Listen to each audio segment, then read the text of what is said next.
Hi అండి, welcome to our channel Telugu audio FM. నా రాక్షసుడు కథ రెండవ భాగాన్ని ఇప్పుడు మనం వినేద్దాం.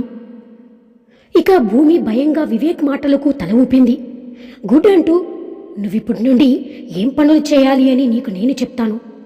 నువ్వు కరెక్ట్గా చేయాలి, ఓకేనారా అని అంటూ కబోర్డ్ దగ్గరకు తీసుకువెళ్ళి అక్కడ ఉన్న డ్రెస్సులు చూపించి, నాకు ఆఫీస్కి వెళ్ళడానికి ఇవి అంటూ ఓ ర్యాక్ చూపించి, మరొక ర్యాక్లో ఇవి ఫార్మల్వి, ఇవి నైట్ డ్రెస్సులు అని, నేను ఎప్పుడు ఎక్కడికి వెళ్ళాలంటే దానికి సరిపోయే బట్టలు తీసి పెట్టాలి. అలాగే రోజూ నాకు కాఫీ ఇచ్చి నిద్రలేపాలి. నేను ఉన్నంతసేపు నువ్వు నా గురించి మాత్రమే ఆలోచించాలి. నాకు కావలసినే చూడాలి.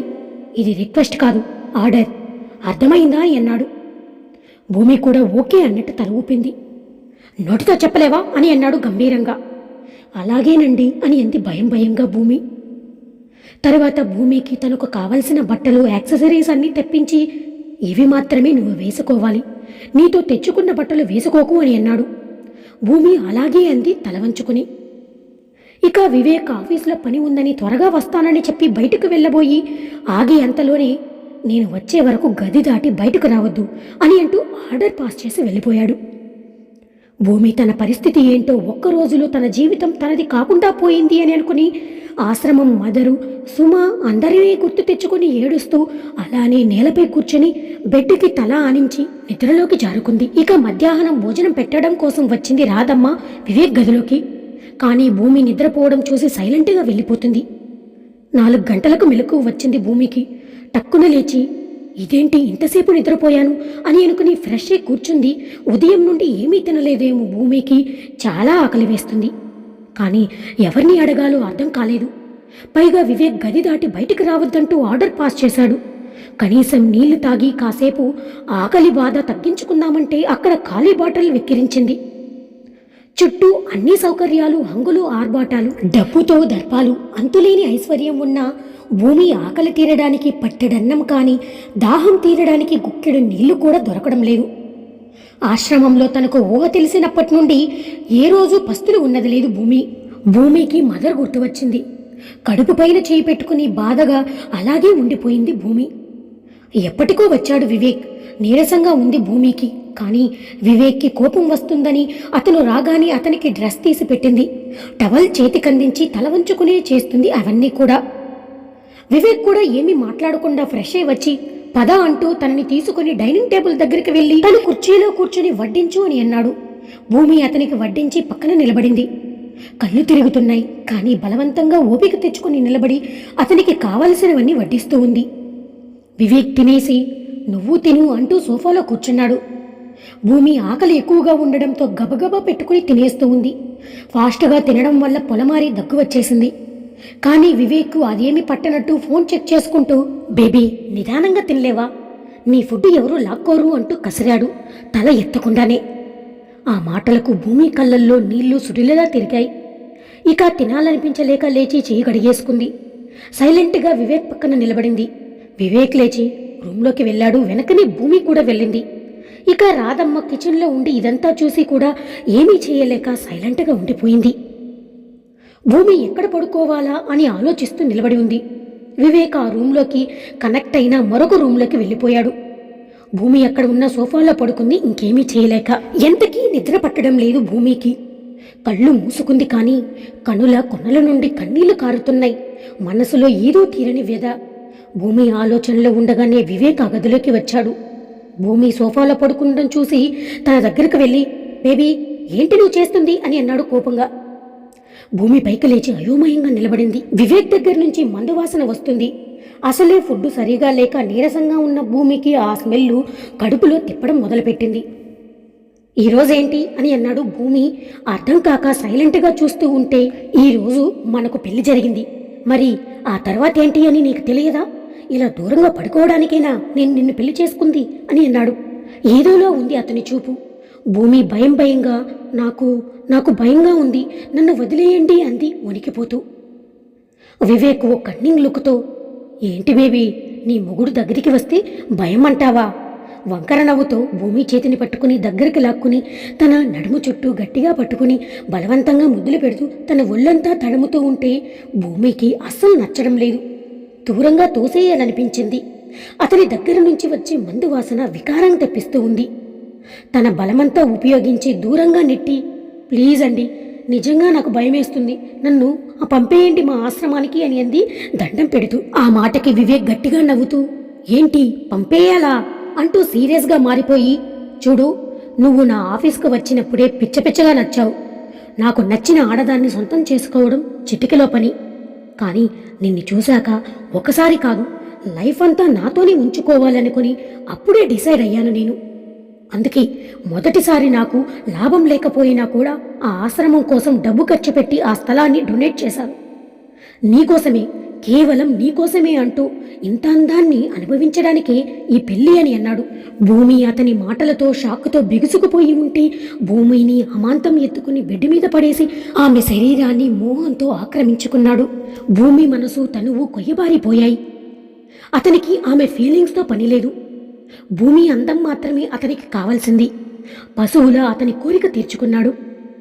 అతను చేసిన గాయాలకు భూమి శరీరం తట్టుకోలేక ఉదయానికల్లా విపరీతమైన ఫీవర్ వచ్చేసింది.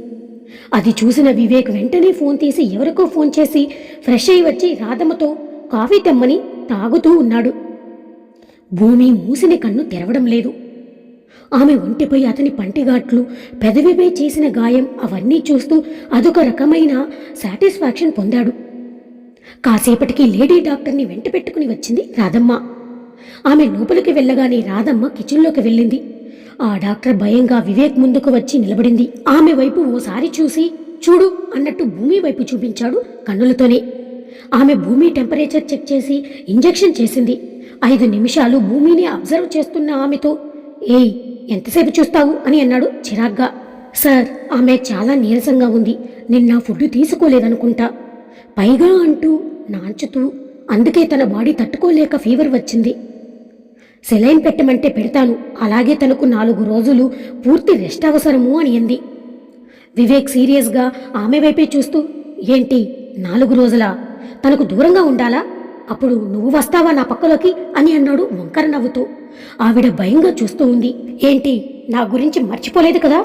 మర్చిపోయి ఉండవలే అంటూ ఆవిడ అణువణువును చూపులతో తడిమితూ ఏ మాట కామాట చెప్పుకోవాలి, కానీ 2 పిల్లల తల్లివైనా నీ అంతా ఇంకా పెరిగిందే కానీ తగ్గలేదే. అవును, నీ మొగుడు నా దగ్గరకు పంపించాడని అప్పటి నుండి ఇప్పటి వరకు వాడిని టచ్ చేయనివ్వలేదట అని అన్నాడు. డాక్టర్వి, నువ్వు కూడా ఇలా ఆలోచిస్తే ఎలా చెప్పు?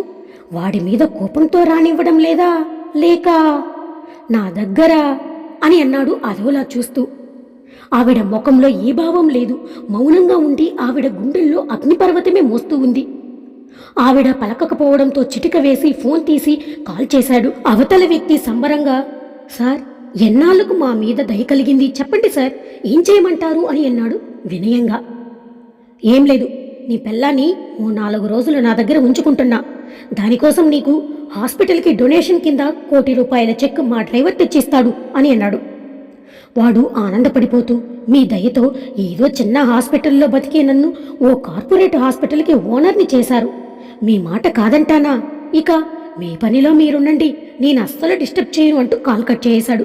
ఆ మాటలన్నీ విని తన భర్త అని చెప్పుకునే ఈ వెధవ మోజుపడ్డాడని తనను బ్లాక్మెయిల్ చేసి పిల్లలను అడ్డం పెట్టుకుని ఈ నీచుడి పక్కలో పడుకోబెట్టింది గుర్తుకు వచ్చింది ఆమెకు.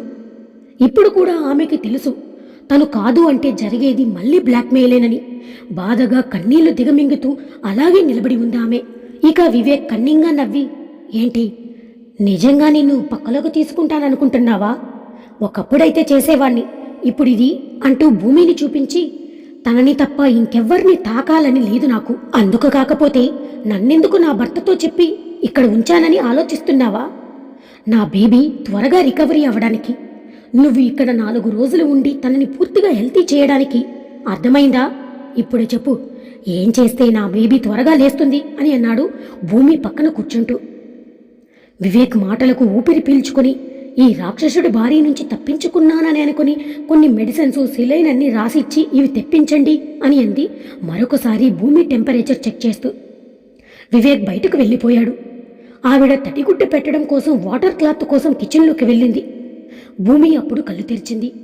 వారికి తెలియని విషయం ఏమిటంటే భూమి వివేక్ మాటలు అన్నీ వింది. ఇందాకే తనకు మెలకువ వచ్చింది ఇంజెక్షన్ వల్ల. అతని క్యారెక్టర్ ఏంటో అర్థమవుతూ ఉంటే భూమికి ఇప్పటికిప్పుడు భూమి రెండుగా చీలి అందులో కూరుకుపోతే బాగుండు అని అనిపించింది. ఇక డాక్టర్ రావడం చూసి మళ్ళీ కళ్ళు మూసుకుంది. ఆమె క్లాత్ వాటర్లో అద్ది భూమి నుదుటిపై పెడుతూ ఉంది. ఆ డాక్టర్ మీద జాలి కలిగింది భూమికి. తన భర్తే డబ్బు కోసం పరాయి మగాడి దగ్గరికి పంపించాడు. డబ్బు కోసం ఏమైనా చేస్తారా? ఆడది ఎంత చదువుకున్నా, ఏ వృత్తిలో ఉన్నా ఆమె పరిస్థితి మారదా? ఆడదంటే కేవలం మగాడి అవసరం తీర్చే ఒక ప్రాణమున్నా కదిలే బొమ్మనా? అంతేనా? సమాజంలో ఆడదానికి ఎప్పటికీ రక్షణ లేదు. ఏదో ఒక రూపంలో బలి కావాల్సిందేనా అంటూ కన్నీళ్లు కార్చుకుంది. ప్రతిరోజు భూమి అతని కోరిక తీర్చుకునే ఓ ఆట వస్తువైపోయింది. మొదట ప్రతిఘటించిన అతని బలం ముందు తను ఓడిపోవడమే కాదు, అందుకు ప్రతిఫలం అతను చేసే గాయాలు. కొన్ని రోజులకు భూమి ఓ మరబములాగా మారిపోయింది. ఇప్పుడు ఆమెలో తను ప్రాణం ఉన్న మిషన్ అని నిర్లిప్తతతో కాలం వెళ్లదీస్తూ ఉంది. అదంతా తలుచుకొని గతం నుండి బయటకు వచ్చి అతని కోసం కాఫీ వెళ్ళింది భూమి. ఇక లోపలికి అడుగు పెట్టాలంటే భయంగా ఉంది. అతని చేతలకు ఎంత అలవాటు పడినా కూడా ప్రతిసారి ఆమె బాధను భరించలేక, ఎదిరించలేక మానసికంగా, శారీరకంగా శక్తి కోల్పోతుంది రోజురోజుకు. ఇక గుమ్మం దగ్గర నిలబడి ఆలోచనలో ఉన్న భూమిని చూసి బేబీ అంటూ వివేక్ పిలుపుతో ఆలోచనల నుండి బయటకు వచ్చి కంగారుగా లోపలికి వెళ్లి కాఫీ కప్ అతనికిచ్చింది. కాఫీ తాగుతూ భూమి వైపు చూశాడు. సింపుల్ బార్డర్ ఉన్న సిల్క్ చీరలు ఏ అలంకరణ లేకుండా ఉన్న భూమి మొహంలో కళ కొట్టొచ్చినట్టుగా కనిపిస్తూ ఉంది. జడ అల్లుకొని, జడలో పూలు పెట్టుకుని, మెడలో తాలితో పాటు నల్లపూసల చైన్తో చూడగానే ఆకర్షించే రూపం తనది. కానీ ఆ కళ్ళల్లో జీవం లేదు. ఇక భూమి తల వంచుకొని నిలబడి ఉంది. వివేక్ మాత్రం ఆమెను చూస్తూనే ఉన్నాడు. కప్పు పక్కన పెట్టి భూమి నడుం చుట్టూ చేయి వేసి దగ్గరికి లాక్కుని, ఏంటి బేబీ ఇలా రోజు రోజుకు స్లిమ్ అయిపోతూ నన్ను నీ దగ్గరకు అయస్కాంతంలాగా లాగేసుకుంటున్నావు అని అంటూ భూమి మెడవంపుల్లో ముద్దు పెట్టి చిన్నగా కొరికాడు. భూమి భయంతో బిగుసుకుపోయింది. ఇప్పుడు మళ్ళీ ఆ నరకాన్ని భరించాలా అని బాధగా కన్నీళ్లు దిగమింగుతూ అలాగే నిలబడి ఉంది. వివేక్ ఆమెను వదిలేసి, ఇప్పుడు కాదులే, నాకు అర్జెంటుగా మీటింగ్ ఉంది, లేదంటే అసలు వదిలేవాణ్ణి కాదు అంటూ భూమి బుగ్గపై చిటిక వేసి, పద టిఫిన్ పెడదువు అంటూ భూమి చుట్టూ చేతులు వేసి తీసుకుని వెళ్ళాడు. భూమి లోపల రిలీఫ్ అవుతూ అతనికి టిఫిన్ పెట్టడానికి వెంట వెళ్ళింది. అతనికి టిఫిన్ వడ్డిస్తూ ఉంది. ఆ స్మెల్కి కడుపులో తిప్పడం మొదలుపెట్టింది. ఏంటిది ఇలా అవుతుంది అని అనుకుంటూ ఎంత ప్రయత్నించినా ఆగడం లేదు. దాంతో పక్కన ఉన్న షింకు దగ్గరికి వెళ్ళి వామిటింగ్ చేసుకుంది. అక్కడే ఉన్న రాధమ్మ వెంటనే భూమి చెవులను మూసిపట్టుకుంది. వివేక్ కోపంగా రాధమ్మ వైపు చూసి భూమి వైపు చూస్తూ ఉన్నాడు, టిఫిన్ పక్కన పెట్టేసి. కాసేపటికి నోరు క్లీన్ చేసుకుని వెనక్కి తిరిగి చూస్తే వివేక్ కోపంగా చూస్తూ ఉన్నాడు. భూమి మీద ఉన్న తన చేతులు భయంతో వెనక్కి తీసేసుకుంది రాధమ్మ. వివేక్ కోపం చూసి గుటకలు మింగుతూ మెల్లగా అతని దగ్గరకు వచ్చి చిన్నగా, సారీ అండి, ఎంత ఆపుకున్నా ఆగలేదు, మీకు ఇబ్బంది కలిగించాను, ఈ ఒక్కసారికి క్షమించండి అని అంది దీనంగా. ఇక వివేక్ భూమి మొహం చూస్తూ ఫోన్ తీసి కాల్ చేసి, త్వరగా ఇంటికి రా అంటూ కాల్ కట్ చేశాడు. పద అంటూ భూమిని తీసుకుని గదిలోకి వెళ్ళాడు. భూమి ఏం చేయబోతున్నాడా అని భయంతో వణికిపోతూ సోఫాలో ఒక మూలను ముడుచుకుని కూర్చుని వివేక్ వైపు భయంగా చూసింది. తర్వాత అరగంట తర్వాత డాక్టర్ వచ్చింది. ఆవిడ్ని చూడగానే భూమికి మొదటిసారి వివేక్ ఆమె మధ్య జరిగిన సంభాషణ గుర్తుకు వచ్చి బాధగా ఆవిడ్ని చూసింది. ఆవిడ వివేక్ వైపు భయంగా చూసింది. నన్నెందుకు చూస్తున్నావు? తనని చెక్ చేయి, వామిట్ చేసుకుంది అని అన్నాడు చిరాగ్గా. ఆవిడ భూమి పల్సు చూస్తూ మెల్లగా, ఎన్ని రోజులయ్యింది పీరియడ్స్ వచ్చి అని అంది. భూమి చెప్పగానే వివేక్ వైపు చూస్తూ, సార్ మీరు కాస్త బయట వెయిట్ చేస్తారా, తనని చెక్ చేయాలి అని అంది చిన్నగా. వెంటనే బయటకు వెళ్ళిపోయాడు. భూమిని పడుకోమని చెప్పి చెక్ చేసి నవ్వుతూ, గుడ్ న్యూస్, నువ్వు అమ్మవబోతున్నావు. ఆ మాటలకు భూమి కళ్ళల్లో నీళ్లు వచ్చాయి. ఆనందంతో నిజంగా నేను అమ్మనవుతున్నానా అని అంది.